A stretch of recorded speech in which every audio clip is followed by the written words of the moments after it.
লখিমপুৰ জিলাৰ নাৰায়ণপুৰ অঞ্চলৰ 6খন গাঁও বসবাস কৰা ঠাইত আমি গোসাইবাৰী বুদ্ধবিহাৰ স্থায়ী হিচাপে প্ৰায় 1844 চনতে প্ৰতিষ্ঠিত বুদ্ধবিহাৰটো প্ৰায় বহুত বছৰ অতিক্ৰম কৰিলে। আমি দুখীয়া অৱস্থাতে আছোঁ, সমাজ সচেতন কম, অৰ্থনৈতিক সমস্যা বহুত দুৰ্বল, তথাপিতো বুদ্ধ ধৰ্মৰ দৰ্শন তত্ত্ববিলাক আমি যিটো পাৰোঁ পৰম্পৰা সামাজিক নীতি নিয়ম আমি বজাই ৰাখিছোঁ। আমি আশা ৰাখিছোঁ অসম চৰকাৰ তথা লখিমপুৰ জিলাৰ উপায়ুক্ত মহোদয়ৰ জৰিয়তে আমাৰ এই ক্ষুদ্ৰ জনগোষ্ঠীটো ধৰ্ম ক্ষেত্ৰত যিমানটো আমি পাব লাগে সেইটো আমি অলপমান পাৰোঁ।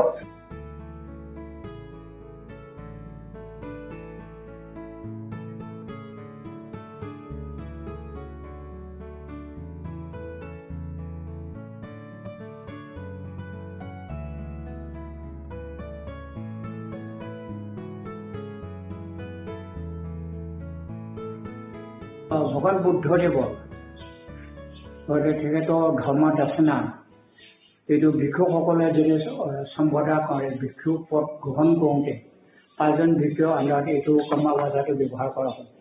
শপত গ্ৰহণ কৰা ভিক্ষুকসকলৰ পদ গ্ৰহণ কৰোঁতে তেওঁলোকে ইয়াত পাঠ কৰিব শপত গ্ৰহণ কৰা ব্যৱস্থা বিনয় চিত্ৰ।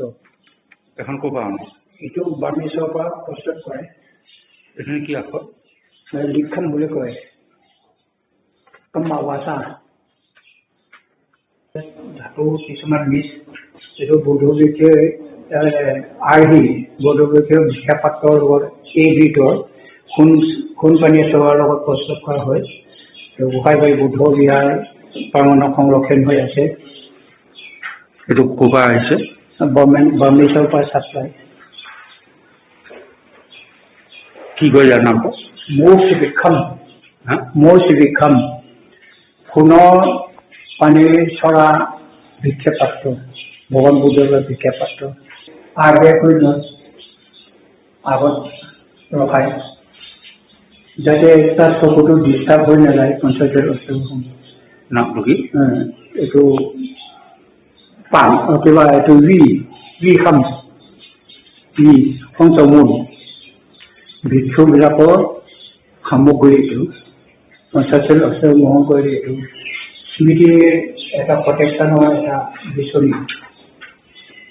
বুদ্ধ ভিক্ষু ভগৱান বুদ্ধদেৱ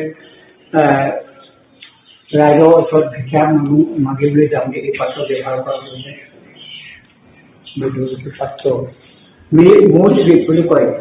ক'ৰ এইটো? মোৰ চিবিক আমাৰ অৰিজিনেলি বাৰ্মিছৰ পৰা আহে, কিন্তু ইয়াত গোসাইবাৰী বুদ্ধ এইটো প্ৰতিটো বুদ্ধ মন্দিৰ এইবিলাক সংৰক্ষণ থাকে। এইটো কিহেৰে বনোৱা? এইটো ধাতু প্ৰস্তুতকাৰী ধাতু।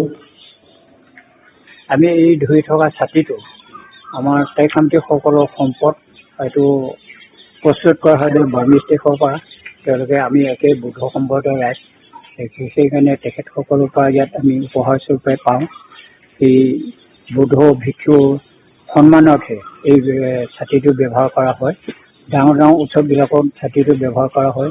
ইয়াৰে এটা প্ৰতিম্বৰ্ণ নমুনা এই ফটোত আমি অৰিজিনেল ক'ৰ পৰা আনিছে? অৰিজিনেলটো বাৰ্মিছ, বৰ্তমান ম্যানমাৰ হয় প্ৰস্তুতকাৰী। কৰোণা কৃষ্টি সমষ্টি ছাতি, সোণৰ ছাতি, সোণৰ পুথি, ধৰ্মীয় পিতলৰ বুদ্ধ মূৰ্তি, ধৰ্মীয় নিজৰ সাঁচি পাতত তৈয়াৰ কৰা পুথিবিলাক ইয়াতে আছে। টাইখান্তি পুৰণা পুথিবিলাক প্ৰস্তুত কৰা লিপিও আছে। পুথি কিছুমান বাৰ্মিছৰ পৰা পোৱা প্ৰেজেণ্ট পোৱা বুদ্ধ ধৰ্মৰ যিটো ধৰ্মীয় পুথি বিনয় ত্ৰিপিটকবিলাকো ইয়াতে সংৰক্ষণ হৈ আছে। আমি সুখী, তাৰ কাৰণে আমি অনাগত দিনটোত ভগৱানক আশীৰ্বাদ বিচাৰিছোঁ। ৰাইজেও আমাক সহযোগ কৰি এই বুদ্ধ মন্দিৰটো সজীৱিত কৰি তোলাত যেনে আমি বিচাৰিছোঁ। আমি যিকণ পাৰোঁ বুদ্ধ ধৰ্মৰ দীক্ষিতবোৰ টাইখান্তিসকলৰ যিটো ভগৱান বুদ্ধদেৱ উপাসনা কৰিছে কৰি আছোঁ। ভৱিষ্যতে আমাক কিমানটো সম্ভৱ জাতিটো সংৰক্ষণ কৰা আগভাগলৈ আমি নাজানো। তথাপি আজি এই ক্ষণত আপোনাৰ আমাৰ যিটো বুদ্ধ মন্দিৰ সা সম্পত্তি হিচাপে কেইটামান বস্তু দেখুৱালোঁ, তাৰ কাৰণে মই সুখী আৰু আনন্দদায়ক।